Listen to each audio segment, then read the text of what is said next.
नमस्कार साथियों, मैं संजय सर आपके अपने परिवार झारखंड वॉरियर में आप सभी का हार्दिक स्वागत करता हूं। साथियों, पिछले वीडियो में मैंने इतिहास सब्जेक्ट से कुछ बेसिक नॉलेज आप लोगों को बताया था। अब मैं जो बताने जा रहा हूं साथियों, ये इतिहास की प्रथम कड़ी, यानी यहाँ से आपके जो टॉपिक शुरू होंगे और ये जाके आपके वर्तमान समय तक पहुँचेंगे। तो साथियों, पहले ही बताए थे कि इतिहास जो सब्जेक्ट है ये क्या है, एक स्टोरी यानी एक कहानी की जैसा आपको समझना है।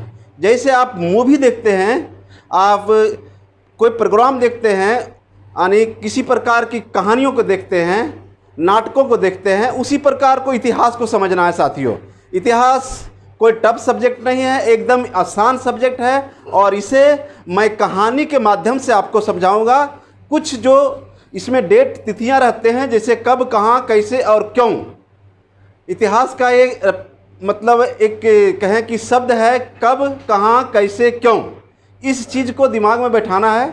उसमें कुछ आप अगर रिवाइज करते रहेंगे तो आपको सिलसिलेवार, अगर क्रमबद्ध अगर आप पढ़ते हैं और उसे देखते हैं तो आपको पकड़ में आ जाएगा। अब साथियों, सबसे पहले इतिहास में जो आपका टॉपिक शुरू होने जा रहा है, उधर जो भी बताए हैं वो है एक बेसिक नॉलेज, हर विद्यार्थी को समझना चाहिए। अब मैं बताने जा रहा हूँ साथियों, जो सबसे पहले इस धरती पर मानव की जब उत्पत्ति हुई, तो मानव की उत्पत्ति जिस अवस्था में हम लोग आज हैं, ये शुरू से नहीं था। हम लोग जैसा हम लोग का शरीर है अभी वर्तमान में, ये ऐसा ही नहीं था।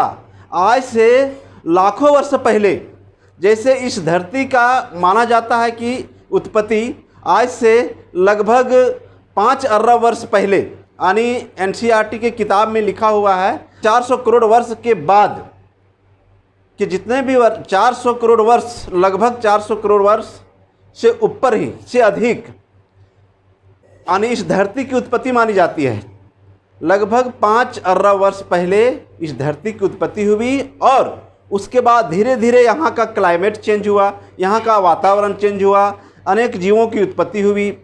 तो इस तरह से देखते हैं साथियों कि ये कहानी जैसा है आपका। जैसे आपके घरों में आपके दादा दादी आपके पूर्वजों के बारे में अगर बताते होंगे तो आप बड़ा चाव से सुनते होंगे, इसे ये भी हमारे पूर्वज हैं। आज आप कहीं किताबों में भी पढ़े होंगे कि हमारे पूर्वज बंदर हैं।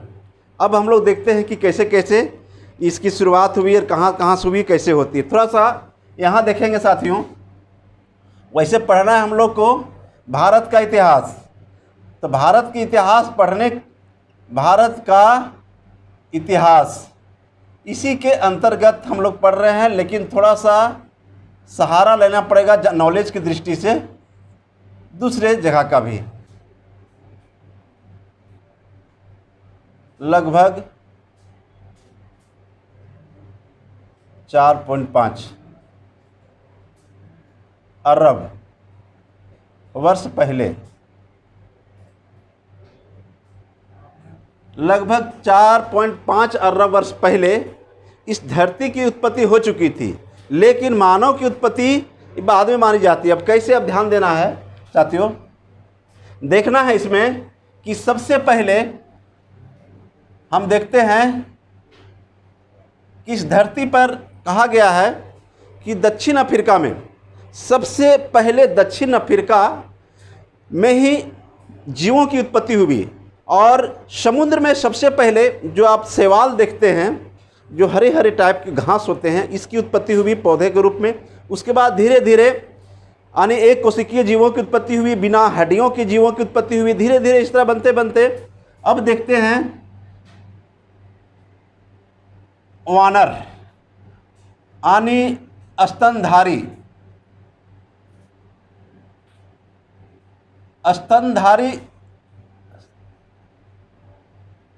स्तनधारी जीवों की उत्पत्ति जब हुई, उसके बाद धीरे धीरे इसमें जो देख रहे हैं वानर, ये वानर के ही अलग अलग रूप हैं। जैसे लंगूर और भी बड़े बड़े जीव हैं जैसे चिंपांजी, गोरिल्ला, औरंगटन, छुछुंदर, ये सब क्या है, स्तनधारी जीव हैं। इसी से आगे बनते हैं जिसे हम लोग प्राइमेट भी कहते हैं। स्तनधारी को इंग्लिश में प्राइमेट भी कहा जाता है। तो साथियों, तब देखते हैं कि बानर से, यानी इसी को हम लोग कहते हैं कपी, जो हम लोग का पूर्वज है। ये कपी, अब यहाँ देखिए, ये प्राइमेट्स यानी स्तनधारी जो जीव हुए, जिसमें नरवानर से ही क्या है, ये सभी क्या है, पहले बड़े बड़े जंगलों में रहा करते थे। जंगल में एक पेड़ से दूसरे पेड़, तीसरे पेड़ से, मतलब पेड़ पर ही अपना जीवन यापन करते थे। हुआ क्या, ये वानर का एक ग्रुप जो है, ये एक ग्रुप रह गया जंगल में और एक ग्रुप आ गया, इसका निकल गया, ये चला गया मैदानी क्षेत्रों में।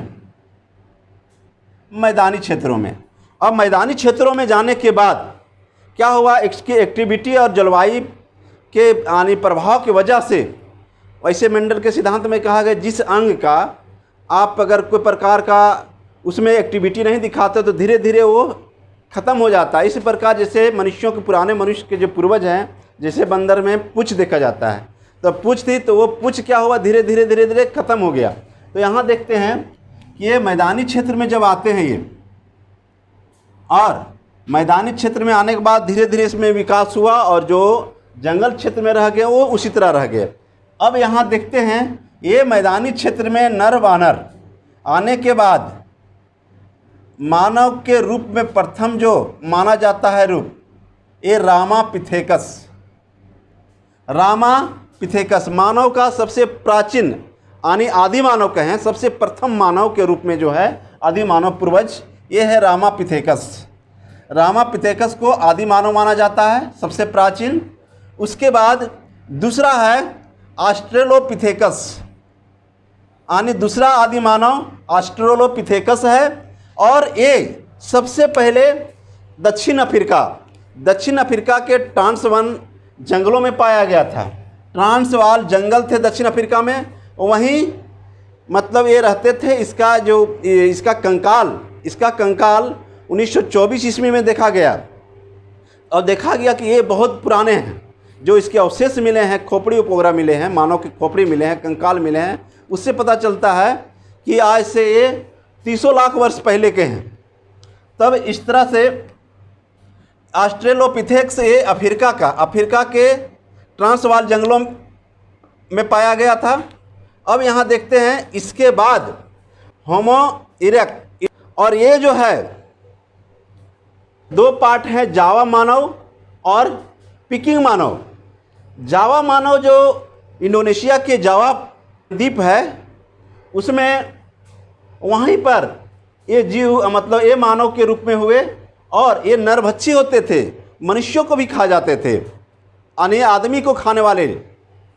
और इसी का एक भाग था पिकिंग मानव, ये भी नरभक्षी थे।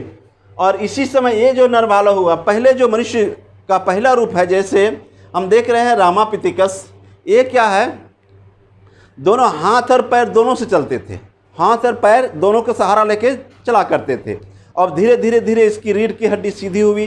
फिर क्या है, ये धीरे धीरे हाथ छोटा होता गया। पहले हाथ और पैर एक बराबर था, फिर जब ये क्लाइमेट चेंज हुआ, इधर आए, तो धीरे धीरे हाथ छोटा होता गया और पैर वही बड़ा रह गया। तो धीरे धीरे मनुष्य खड़ा हुआ, इसकी रीढ़ की हड्डी सीधी हुई। तो ये यहाँ पर जो है, ये होमो इरेक्टस जो है, होमो इरेक्टस कि जब ये इस समय में आया जब, तो यहाँ रीढ़ की जो हड्डी है वो सीधी हो गई, और हाथ का प्रयोग पूरा खुल के होने लगा। औजार वगैरह जो है मनुष्य जो है खुल के प्रयोग करने लगे होमो इरेक्टस में। उसके बाद ये है नियंथल है। उसके बाद क्रोमैग्नन,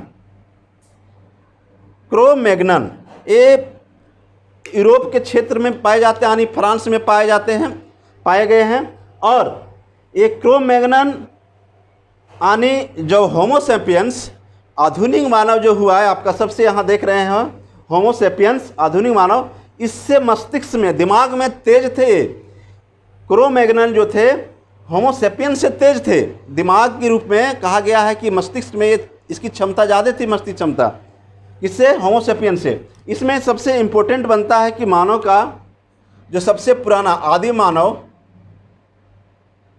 प्रथम आदि मानव आपका कौन है? तो याद रखना है रामापिथेकस। हमारे पूर्वज माना जाता है वानर को, यानी कपी को, ये ध्यान रखना है। दूसरा में देखना है आपका ये जो है क्रो-मैग्नन। क्रो-मैग्नन क्वेश्चन ऐसे आया था कि होमोसेपियंस, आधुनिक मानव होमोसेपियंस के पहले मानव के पूर्वज कौन थे? तो यहाँ ध्यान रखना है क्रो-मैग्नन, इसको पकड़ना आपको। क्रो-मैग्नन के बाद होमोसेपियन, जिसे आदि मानव कहा जाता है। क्वेश्चन आता है कि आदि मानव किसे माना जाता है? तो होमोसेपियंस और क्रो-मैग्नन है इसके पहले। और यहाँ पूर्वज जो है, प्रथम पूर्वज जो मानव का माना गया आदि मानव, ये रामापिथेकस। और दूसरा ये भी क्वेश्चन आपका है, दूसरा आदि मानव किसे माना गया है? अगर ये ऑप्शन नहीं दे के ये देता है तो इसे भी पकड़ना है, ऑस्ट्रेलोपिथेकस। तो इस तरह से देखते हैं कि मानव की उत्पत्ति हुई है किससे? कपी से, यानी बानरों से। तो इस तरह से अब हम लोग देखेंगे कि मनुष्य की एक्टिविटी कैसे कैसे किस काल में हुई, इसके बारे में अब ध्यान देना। इसके पहले हम लोग देखते हैं थोड़ा सा कि ये इम्पोर्टेंट क्वेश्चन जितने भी ये लिखे हैं ये परीक्षा में पूछे जा चुके हैं बहुतों बार, और आपको नोट करके कॉपी में रखना है और रिवाइज सिर्फ करना है। देखते हैं सबसे पहले भारतीय पुरातत्व विभाग की स्थापना। भारतीय पुरातत्व विभाग की स्थापना 1861 ईस्वी में अलेक्जेंडर कनिंघम ने की थी। सबसे पहले देखना है कि भारत में जो पुरातत्व विभाग है, खुदाई वगैरह की जाती है, जहां अवशेष के लिए ढूंढा जा रहा है कि कहाँ पुराने अवशेष कहाँ है नहीं है, तो ये पुरातत्व विभाग की स्थापना 1861 ईस्वी में अलेक्जेंडर कनिंघम ने की थी। और इसलिए अलेक्जेंडर कनिंघम को भारतीय पुरातत्व विभाग का पिता कहा जाता है। भारतीय पुरातत्व विभाग का पिता किसे कहा जाता है? तो याद रखना है अलेक्जेंडर कनिंघम को कहा जाता है। ये आपके लिए इम्पोर्टेंट है एकदम। स्थापना कब हुई थी भारतीय पुरातत्व विभाग की? 1861 में। 1861 में स्थापना हुई पुरातत्व विभाग, भारतीय पुरातत्व विभाग की। किसने की? अलेक्जेंडर कनिंघम ने की थी। और 1906 में इसे अस्थाई संस्था बनाया गया। 1906 में इसको भारतीय पुरातत्व विभाग को अस्थाई संस्था बनाया गया 1906 में। उसके बाद अभी जो वर्तमान समय में है, जो पुरातात्विक सर्वेक्षण विभाग जो है वर्तमान समय में किस विभाग के अधीन है? तो याद रखना है ये संस्कृति मंत्रालय, भारत के संस्कृति मंत्रालय के अधीन भारतीय पुरातत्व, यानी भारतीय पुरातत्व सर्वेक्षण विभाग जो है ये है भारत के संस्कृति मंत्रालय के अधीन।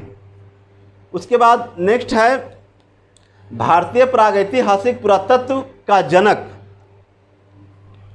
भारतीय प्रागैतिहासिक पुरातत्व का जनक रॉबर्ट ब्रूस फुट को माना जाता है। तो क्यों माना जाता है?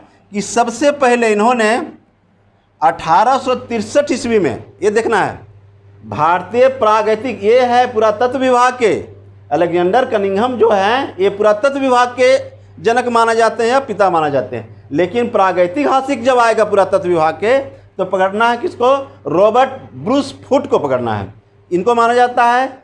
और 1863 ईस्वी में इन्होंने सबसे पहले तमिलनाडु के एक जगह है यानी चिगलफुट जिला के पलवरम एक जगह है वहाँ, और ये चेन्नई के नज़दीक है। मद्रास, जो पहले मद्रास बोला जाता था अभी के समय में चेन्नई बोला जाता है, जस्ट इसी के बगल में है पलवरम, याद रखना है पलवरम। वहीं पर सबसे पहले इन्होंने 1863 ईस्वी में हस्त कुठार की खोज की थी। हस्त कुठार, हस्त मतलब होता है हाथ, और हाथ से बने हथियार जो होते हैं, यानी हाथ से पकड़ के चलाने वाले, वो हथियार पाए थे कौन? यानी कुल्हाड़ी के हैं। कुल्हाड़ी की सबसे पहले खोज कौन किए थे? तो ये किए थे रॉबर्ट ब्रूस फुट। ये 1863 में किए थे। इसलिए इन्हें भारतीय प्रागैतिक हासिक पुरातत्व के जनक कहा जाता है। भारतीय यानी भारत के प्रागैतिक हासिक पुरातत्व विभाग के जनक कहा जाता है। ठीक है, ये दोनों देख लिए, ये पुरातत्व विभाग के, ये प्रागैतिक हासिक विभाग के। अब देखना है कि ये जो थे रॉबर्ट ब्रूस फुट, ये क्या थे?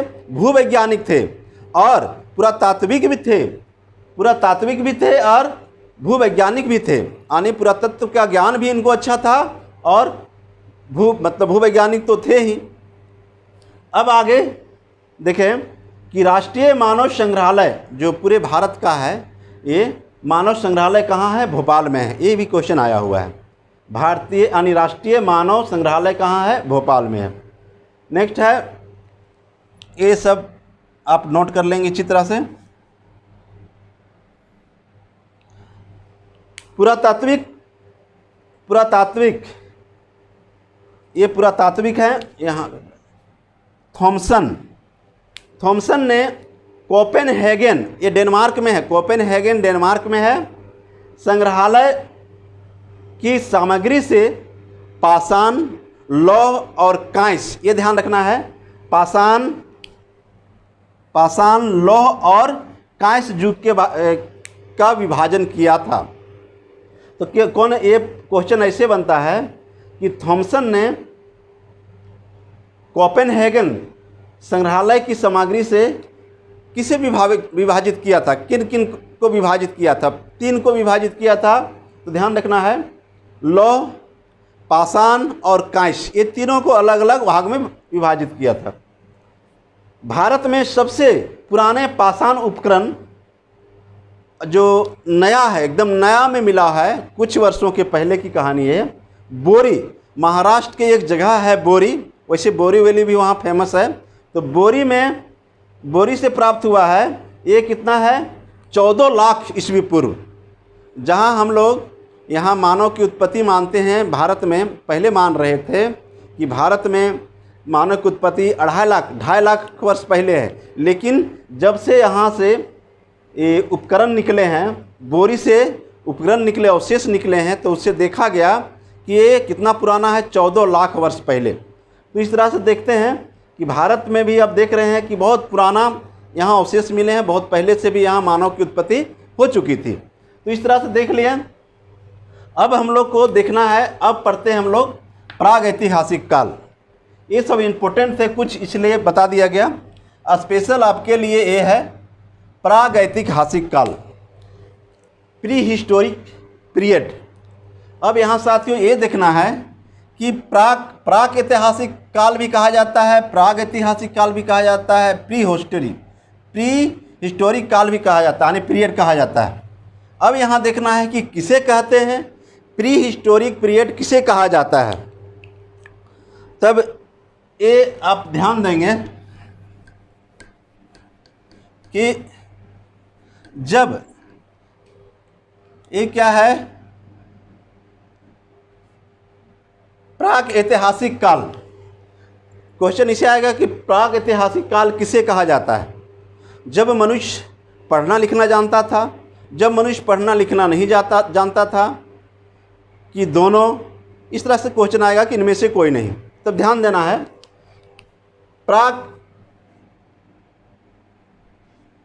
प्राक ऐतिहासिक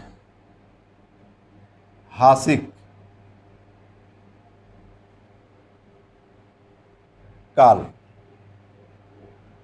तो हम लोग यहाँ देख रहे हैं इतिहास। तो इतिहास किसे कहते हैं तो हम लोग पहले बताए हैं। इसके लिए कुछ लिखित प्रमाण भी चाहिए। सभी तरह के जो प्रमाण मिलते हैं, जिस पर हम लोग पुरातात्विक से लेकर के लिखित रूप से सारे प्रमाण जिसे हम लोग के पास मिल जाता है, हम लोग के पास, तो उसे हम लोग क्या कहते हैं, इतिहास कहते हैं। लेकिन यहाँ देख रहे हैं इतिहास नहीं कह के थोड़ा सा शब्द लगा दिए हैं, प्राक यानी प्री। अब यहाँ ध्यान देना है कि जब मनुष्य इस धरती पर आया शुरुआत में, तो उस समय ये अपना जीवन किसी तरह चलाता था, फल खा करके। लेकिन उस समय का जब कोई लिखित प्रमाण नहीं है, इस समय का कोई लिखित प्रमाण नहीं है, कोई लिखित प्रमाण नहीं है। इस समय के जो भी जानकारी हमें मिलती है वो किससे मिलती है? पुरातात्विक उपकरणों से। जो भी जानकारी हमें मिलती है प्रागैतिहासिक के काल के, वो मिलती है पुरातात्विक, यानी इस समय कोई लिखित, जिसका लिखित प्रमाण नहीं हो उसे कहते हैं प्रागैतिहासिक काल। पुरातात्विक प्रमाण है लेकिन लिखित प्रमाण नहीं है। क्लियर? जिसका लिखित प्रमाण नहीं है, जिस समय आदमी लिखना पढ़ना नहीं जानता था तो कहाँ से लिखेगा? तो उस समय के काल को हम लोग कहते हैं प्रागैतिहासिक काल। जिस प्रकार कहें कि एक छोटा बच्चा जब जन्म लेता है तो ये मनुष्य का क्या था, प्रथम कहिए कि ये धरती पर शुरुआत थी, तो उस समय पढ़ना लिखना तो बच्चा नहीं जानता है, तो इसको बच्चा ही समझे एक तरह से। तब इसका हम लोग काल भी लिखेंगे बाद में। तो ये लिखित नहीं, अभी क्या हो गया कि इसका कोई लिखित प्रमाण नहीं है। दूसरा है आद्य ऐतिहासिक।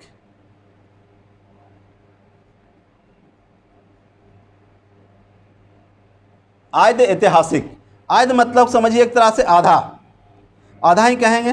तो यहाँ देखना है इस समय के मनुष्य क्या है, लिखना तो सीख गया लेकिन इस समय के जो लिपि है उसे पढ़ा नहीं गया। और पुरातात्विक साक्ष्य तो है, पुरातात्विक साक्ष्य है। तो यहाँ देख रहे हैं लिखा तो जरूर गया है लेकिन उसे पढ़ा नहीं जाया, यानी पढ़ा नहीं गया है। लिखा गया है, पढ़ा नहीं गया है। और पुरातात्विक स्रोत है इसका, लेकिन इसीलिए इसको आधा में रखे हैं। लिखा गया है लेकिन पढ़ा नहीं गया। अब यहाँ देखते हैं, जैसे हम लोग देखते हैं सिंधु सभ्यता, तो सिंधु सभ्यता में जो लिपि है वो लिखी गई है लेकिन अभी तक कोई इसे पढ़ नहीं पाया है। बहुत विद्वान, बहुत इतिहासकार कोशिश किए कि हम पढ़ देंगे, चैलेंज भी किए, लेकिन अभी तक सफल नहीं हो पाए।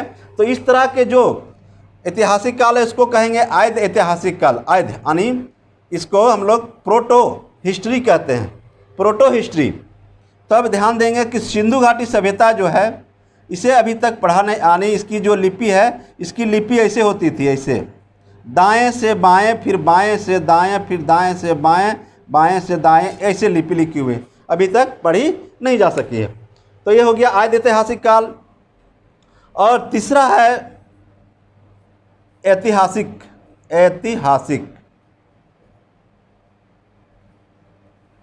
हिस्टोरिकल। अब यहाँ देखते हैं तो क्या है, इसका लिखित साक्ष्य भी है, पढ़ा भी गया है और पुरातात्विक साक्ष्य भी है। तो तीनों चीज़। इस समय मनुष्य क्या है, एकदम सभ्य हो गए थे, पूरा साहित्यिक विवरण पूर्ण रूप में सब कुछ मिलता है, इसलिए इसे ऐतिहासिक कहते हैं। यानी इतिहास के जो अर्थ होना चाहिए ये तीनों पूरा कौन करता है, ऐतिहासिक काल। तो इसलिए ऐतिहासिक। क्लियर हो गया कि प्राग ऐतिहासिक काल किसे कहते हैं? तो जिस समय मनुष्य पढ़ना लिखना नहीं जाता, यानी जिसका लिखित विवरण नहीं हो, पुरातात्विक विवरण यानी पुरातात्विक जो उपकरण है उसी से पता चलता है, जो पुरातात्विक के अवशेष मिलते हैं उसी से इसकी जानकारी मिलती है, उसे कहते हैं प्राक ऐतिहासिक काल। दूसरा है आद्य ऐतिहासिक काल। तो इसमें क्या है, प्रोटो हिस्ट्री में कि लिखित है लेकिन पढ़ा नहीं गया है, और पुरातात्विक भी है इसलिए आद्य कहें। तीसरा है ऐतिहासिक, तो इसमें लिखित भी है, पढ़ा भी गया है और पुरातात्विक है। तीनों चीज़ कॉलम को पूरा करता है ये, तो ये हो गया ऐतिहासिक। तो इस तरह से हम लोग देखेंगे कि इसे तीन पार्ट में, यानी अध्ययन की दृष्टि से इसे तीन पार्ट में हम लोग साधन की दृष्टि से तीन पार्ट में बांटे हुए हैं, प्राक ऐतिहासिक काल, आद्य ऐतिहासिक काल और ऐतिहासिक काल। अब देखते हैं कि प्रागैतिहासिक काल के अंतर्गत पाषाण काल, जिसे स्टोन एज भी कहा जाता है या प्रस्तर युग भी कहा जाता है, और दूसरा है धातु युग। इस युग के अंतर्गत ताम्रकालीन युग आ जाएगा, कांस्य युग हो जाएगा और लौह युग आ जाएगा। तीन अलग ये अलग है। अब हम लोग आज जो पढ़ेंगे, सबसे पहले पाषाण काल। तो पाषाण मतलब पत्थर। ये पाषाण का अर्थ होता है पत्थर, पत्थर।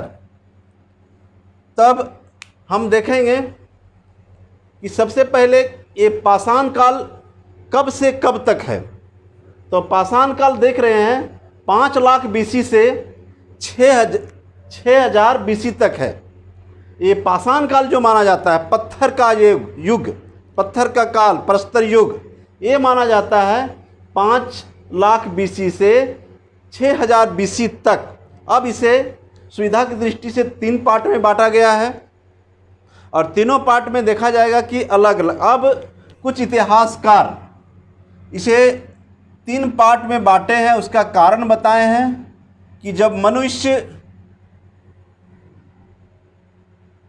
अपना औजार पत्थर के बनाए थे तो तीनों के आकार, तीनों काल में आकार के अंतर है। अब हम देखेंगे 6 लाख से 6,000 BC तक 3 पार्ट में बांटते हैं। तो सबसे पहले लेते हैं पाषाण युग के अंतर्गत पूरा पाषाण काल, इसके अंतर्गत लेते हैं पूरा पाषाण काल। तो ध्यान रखना है कि जब मनुष्य जब पहले हथियार बनाया था, इस टाइप के था। दूसरा हथियार जब मनुष्य बनाया, ये है। तीसरा हथियार मनुष्य बनाया, ये है। अब यहाँ ध्यान देखना है साथियों कि ये देख रहे हैं हथियार आप। अब ये तीनों देखते हैं कि पूरा पाषाण काल, मध्य पाषाण काल और नव पाषाण काल। ये औजारों के द्वारा, कुछ इतिहासकार का कहना है कि औजारों के द्वारा तीनों का कालखंड में अंतर किया गया है। तब तो क्या है, पूरा पाषाण काल, मध्य पाषाण काल और नव पाषाण काल।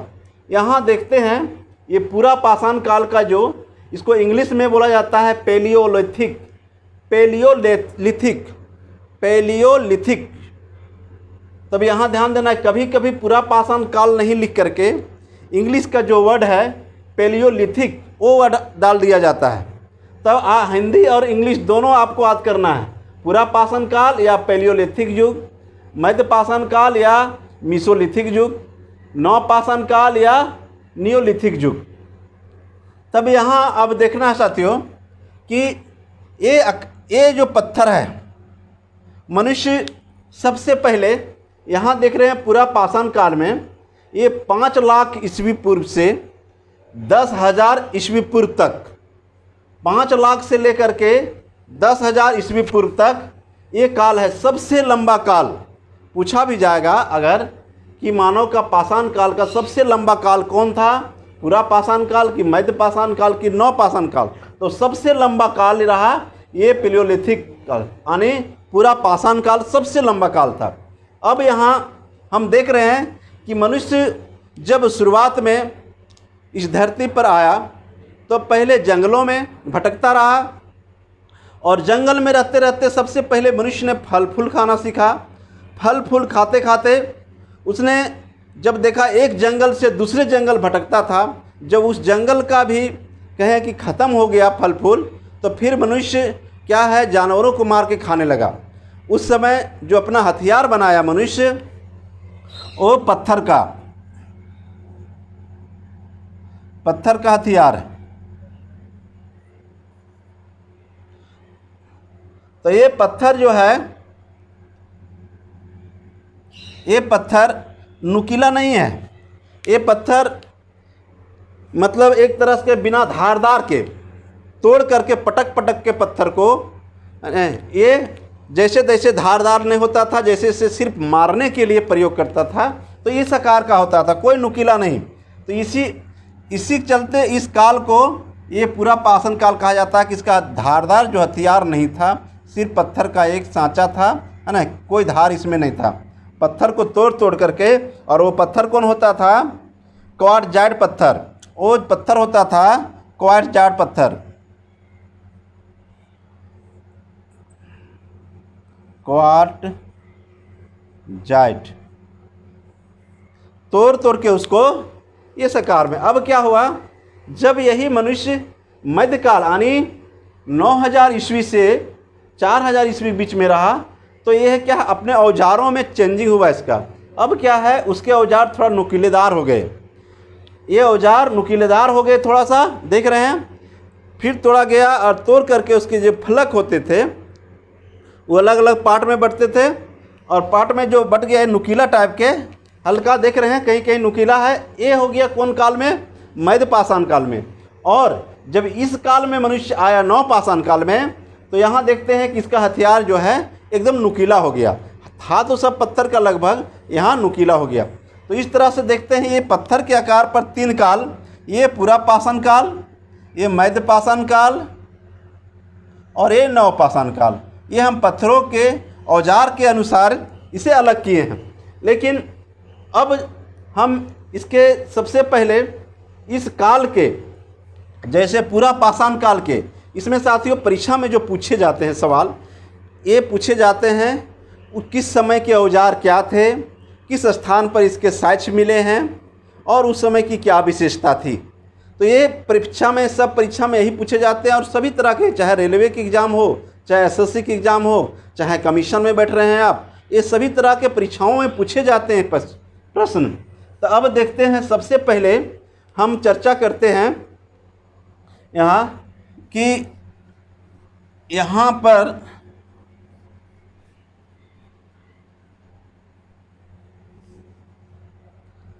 ये पूरा पाषाण काल, तो ध्यान रखना है, बताएं कि सबसे लंबा जो काल है ये पूरा पाषाण काल का है, 5 लाख से 10,000 ईस्वी पूर्व तक। और इस समय के मनुष्य जो थे क्या थे, जब तीनों के तुलना की बारी आएगी तो यहाँ देखेंगे ये सिर्फ क्या थे, शिकारी थे। सिर्फ अपना जो रोजगार, मतलब इसका जो था व्यापार था, एक तरह से शिकार करके यानी पत्थर से मार मार करके जानवर को अपने पास कुछ नेक्स्ट डे के लिए, दूसरे दिनों के लिए भी रख लेते। तो संग्राहक भी कहलाते थे। क्या थे, यानी आखेटक, आखेटक मतलब शिकार करना, शिकारी भी थे। और खाद्य संग्रहक, आगे जो खाद्य मतलब खाने वाला जो जानवर मारते थे उसे कुछ संग्रह करके रखते थे। तो इस तरह देख लें कि जो मनुष्य सबसे पहले पूरा पाषाण काल में क्या क्या हुआ है, तो ये क्या थे, यहाँ शिकारी थे। सबसे पहले आखेटक थे या शिकारी थे। और दूसरा खाद्य संग्राहक, तो दूसरे दिनों के लिए भी ये मार करके रख के दूसरे दिन खाते थे। और यहाँ ध्यान देना है, आग के बारे में, आग के बारे में पूरा पाषाण काल में जानकारी हो गई थी, लेकिन उसका उपयोग कैसे किया जाए ये अनभिज्ञ थे। आग जलती थी जंगल में, जैसे आग लग गई तो मनुष्य जो था, चलो भाई आग लगी हुई है तो कैसे उसको बुझाए, कैसे नहीं। तो क्या था कि अगर जंगल में लगा तो बुझे नहीं, तो और उधर मतलब बढ़ा के ही जला दिया जाता था कि बुझे नहीं। तीसरा, आग का उपयोग कैसे किया जाए ये मनुष्य को जानकारी यहाँ नहीं। आग के बारे में, आग का आविष्कार क्वेश्चन आएगा कि आग का आविष्कार किस युग में हुआ, पूरा पाषाण काल में, मध्य पाषाण काल में या नव पाषाण काल में। तो वहाँ ध्यान है कि आग का आविष्कार जो है पूरा पाषाण काल में हुआ। मनुष्य का आग के बारे में जो देखे, आग का ज्ञान जो है मनुष्य को हो गया था पूरा पाषाण में, लेकिन इसके उपयोग का ज्ञान नहीं था, अनभिज्ञ था कि कैसे जलाया जाए, कैसे किया जाए, ये नहीं जानते थे। तो 2 चीज़ आया। तीसरा पॉइंट है, इस समय के मानव निग्रिटो जाति के थे। निग्रिटो, इस समय के मानव, पूरा पाषाण काल के मानव निग्रिटो जाति के थे। और इसका आवास जो होता था, यानी पाषाण, मनुष्य का जो पाषाण युग बोला गया है, सब कुछ पत्थर से संबंधित, इसके औजार पत्थर, जहाँ जहाँ सब मतलब पत्थर से संबंधित थे। ये गुफाओं में रहते थे। इस तरह से देखा जाए तो ये क्या है, शैलाश्रय इसका कहाँ था, शैल मतलब होता है पत्थर, यानी प्राकृतिक रूप से जो गुफा बने हुए थे उसमें रहा करते थे। बरसात उरसात के दिनों में उसमें घुस के रहा करते थे, जैसे क्लाइमेट जैसे चेंज होता था उसके अनुसार अपना वो शरण ले लेते थे। अब हम देखते हैं कि ये पूरा पाषाण काल को 3 काल में बांटा जाता है। ये पूरा पाषाण काल, इसके अंतर्गत यानी पूरा पाषाण काल जो 5 लाख BC से 1000 BC तक है, सबसे लंबा समय। इसे सुविधा की दृष्टि से इतिहासकारों ने 3 पार्ट में बांटा है, 3 भाग में। अब 3 भाग में देखते हैं कि इस अवधि में क्या क्या कहाँ कहाँ क्या होता है। सबसे पहले ध्यान देना है कि शब्द यहाँ जो लिखा रहेगा, आप गड़बड़ाएंगे माना पूरा पूरा लिखा रहेगा, यानी निम्न पूरा पाषाण काल, क्योंकि हो सके कि वहाँ मध्य पाषाण काल रहेगा और ऐसे भी रहेगा मध्य पूरा पाषाण काल। तो इसमें आपको यहाँ जब पूरा शब्द लगेगा तो इसमें पकड़ना है आपको। यहाँ देखना है ये निम्न पूरा पाषाण काल, मध्य पूरा पाषाण काल और उच्च पूरा पाषाण काल या ऊपरी पूरा पाषाण काल भी कहा जाता है। तो यहाँ ध्यान देना है साथियों, इसे जो 5 लाख से 10,000 तक हम जो लिए हैं इसका टाइम, तो ये जो है इसे 3 पार्ट में बांटते हैं। 5 लाख BC से 50,000 BC तक ये निम्न पूरा पाषाण काल, 50,000 BC से 40,000 BC तक है जो ये मध्य पूरा पाषाण काल, और 40,000 BC से 10,000 BC तक ये उच्च पूरा पाषाण काल। मतलब निम्न, मध्य और उच्च, ये याद रखना है, निम्न, मध्य और उच्च। अब देखते हैं इसके बीच में क्या परिवर्तन होता है। अब यहाँ देखते हैं कि निम्न पूरा पाषाण काल, सबसे पहले जो मनुष्यों का यहाँ ये क्षेत्र जो है, मनुष्य गुफाओं में रहता था, पूर्ण रूपेण गुफाओं में। कौन गुफा? जो प्राकृतिक रूप से जो पत्थर के गड्ढे यानी पत्थर के अंदर गुफा होते थे बड़े बड़े, कभी कभी बड़े बड़े जानवरों से भी भेंट हो जाती थी इनको।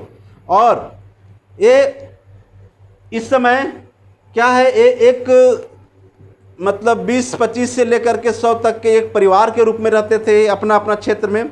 और इस समय का जो इसका जो औजार था मनुष्यों का, पूर्ण रूपेण कहें कि रहने से लेकर के औजार तक पत्थर का था। और ये जो फलक संस्कृति, इसे फलक संस्कृति कहा जाता है। निम्न पूरा पाषाण काल को फलक, तो फलक क्यों कहते हैं कि पत्थर जब तोड़ते थे तो ये क्षेत्र 2 क्षेत्र जो इसका निकल जाता था, नुकीला हल्का होता था, तो ये फलक बन जाता था, इसलिए इसे फलक संस्कृति भी कहा जाता था।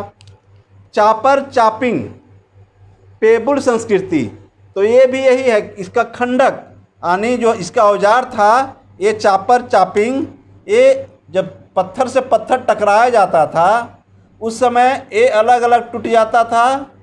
तो ये जो टूट गया अलग अलग खंडक के रूप में हो गया इधर इधर, तो यही कहलाता था। तो यही चापर चापिंग पेबुल संस्कृति। और पाकिस्तान का एक जगह है वर्तमान में, जो पाकिस्तान है वहाँ सोहन नदी घाटी क्षेत्र है, वहाँ निम्न पूरा पाषाण काल के अवशेष मिले हुए हैं उस समय के। तब इसलिए इसे सोहन संस्कृति भी कहा जाता है जो पाकिस्तान में है। और इसे हैंड एक्स संस्कृति भी कहते हैं। हैंड मतलब हाथ, एक्स मतलब कुल्हाड़ी, यानी हाथ से पकड़ करके जो हथियार चलाए जाते थे कुल्हाड़ी, तो इस क्षेत्र में मिला है। कहाँ, ये ध्यान रखना है कि अति कम और बादम दुराई। और इधर रॉबर्ट ब्रूस 1863 ईस्वी में रॉबर्ट ब्रूस फुट द्वारा सबसे पहले पलवरम, याद रखना ये नाम आपको याद रखना है, पलवरम 1863 में सबसे पहले हैंड एक्स की खोज की थी। किसने? रॉबर्ट ब्रूस फुट ने। इसलिए इसे हैंड एक्स संस्कृति भी कही जाती है। ये मद्रास संस्कृति भी कहा जाता है, क्योंकि ये पलवरम जो है ये मद्रास में ही है, यानी तमिलनाडु प्रांत के मद्रास क्षेत्र के नज़दीक में है, इसलिए इसे मद्रास संस्कृति भी कहते हैं और हैंड एक्स संस्कृति भी कहते हैं। अब एक जगह है भीमबेटका, ये मध्य प्रदेश के जगह है, मध्य प्रदेश का एक क्षेत्र है भीमबेटका। वहाँ पर देखेंगे कि एक बहुत बड़ा क्षेत्र में भीमबेटका, मान लीजिए ये भीमबेटका है, इसको याद रखना, इससे बहुत क्वेश्चन आता है। भीमबेटका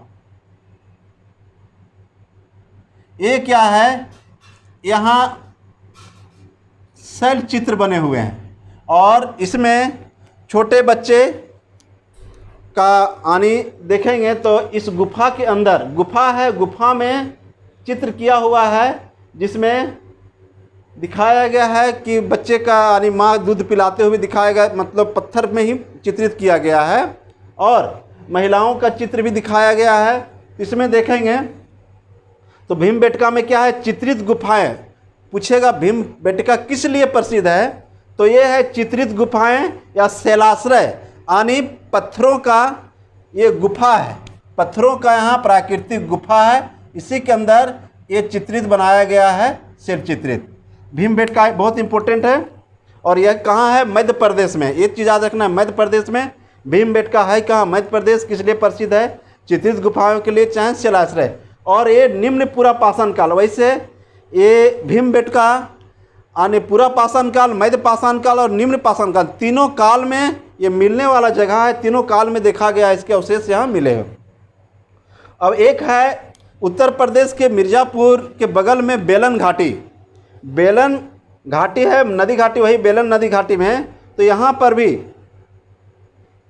मतलब निम्न पुरापाषाण काल के अवशेष मिले हैं। तो इसमें ध्यान रखना, इसमें कहाँ और कौन कौन औजार, ये सब चीज़ को ध्यान रखना है।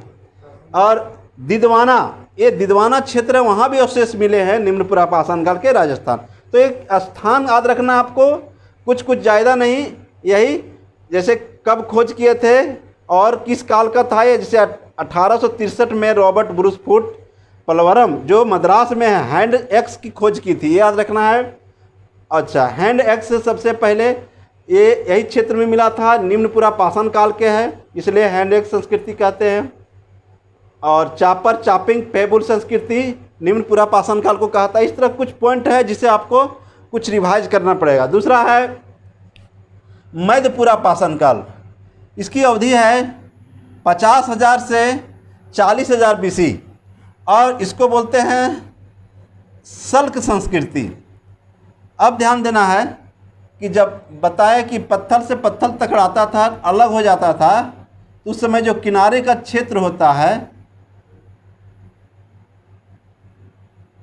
यही फलक बनता था। फलक है, पत्थर से पत्थर जब टकराता है तो किनारे वाला जो भाग उसका धारदार बनता है, वही फलक कहलाता है। तो यहाँ देखेंगे, इसलिए फलक संस्कृति कहते हैं। और ये पपड़ी से बनी वस्तुएं, यानी अलग अलग टुकड़े में बढ़ते थे तो अलग अलग औजार बन जाते थे पत्थर का ही, इसी को कहते हैं पपड़ी से बने वस्तुएं। जो औजार थे उस समय के, वो वेदनी, छेदनी, खुरचनी, ये सब उस समय के औजार थे, मध्य पुरापाषाण काल के।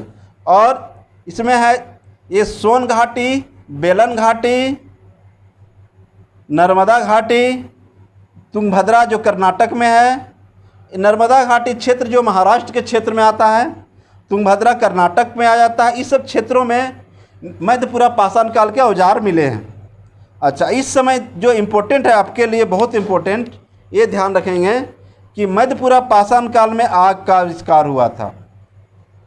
मध्य पुरापाषाण काल में आग का उधर जब पुरापाषाण काल, मध्य पाषाण काल और नवपाषाण काल पूछा जाएगा तो उसमें बताना है कि पाषाण काल में, यानी पुरापाषाण काल में आग के बारे में जानकारी हुई थी, लेकिन उसका उपयोग मध्य पाषाण काल में होता है। लेकिन यहाँ क्या है, ये आविष्कार कब हुआ शुरुआत, तो ये मध्य पुरापाषाण काल में। जब सिर्फ पुरापाषाण काल आए तो वहाँ देना है, यहाँ मध्य पुरापाषाण काल में आग का आविष्कार हुआ था। अब देखना है उच्च पुरापाषाण काल, इसके अंतर्गत इसकी ईस्वी जो है अवधि 40,000 से 10,000 तक मानी जाती है। 40,000 BC से 10,000 BC, और इसे शैल पलक संस्कृति भी कही जाती है।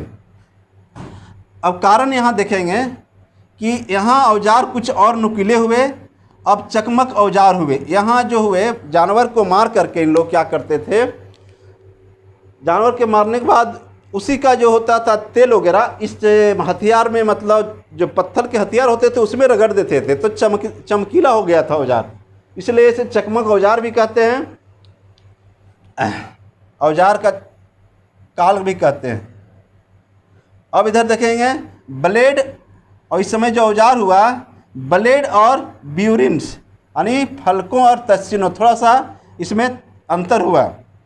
बेलन घाटी, छोटा नागपुर पठार, जो झारखंड का छोटा नागपुर पठार में जो अवशेष मिले हैं, ये उच्च पुरापाषाण काल के अवशेष मिले हैं। बेलन घाटी यूपी का, भीमबेटका MP का, आंध्र प्रदेश, कर्नाटक, महाराष्ट्र, दक्षिण यूपी, बिहार, यानी बिहार के पठार आदि, ये सब इसी के इर्द गिर्द ये उच्च पुरा पाषाण काल के अवशेष मिले हैं, उपकरण जो भी मिले हैं। अब यहाँ जो सबसे इम्पोर्टेंट है, उच्च पुरा पाषाण काल में होमो सेपियंस का उदय होता है।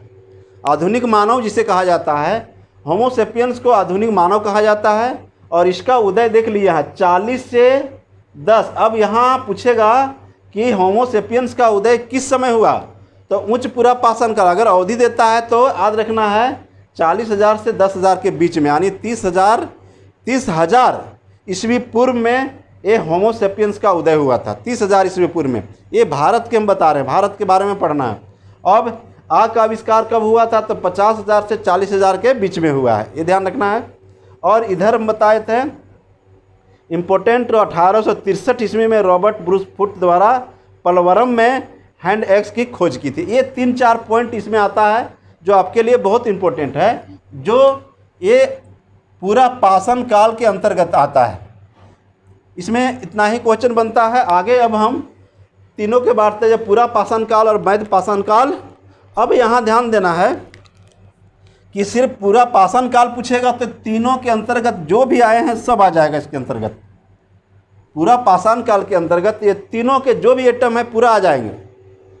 और पूरा पाषाण काल के अगर 3 भाग में अलग अलग करके पूछता है, जैसे पूछेगा पूरा पाषाण काल में आग का आविष्कार किस काल में हुआ, निम्न पूरा पाषाण काल, मध्य पूरा पाषाण काल, उच्च पूरा पाषाण काल की इनमें से कोई नहीं, तब पकड़ना है आपको मध्य पूरा पाषाण काल में। आधुनिक मानव होमो सेपियंस का उदय किस पूरा पाषाण काल में हुआ, तो ये तीनों ऑप्शन रहेगा, बाकी एक एक्स्ट्रा रहेगा, तो पकड़ना है उच्च पूरा पाषाण काल में। इस तरह क्वेश्चन बनता है। अब हम आगे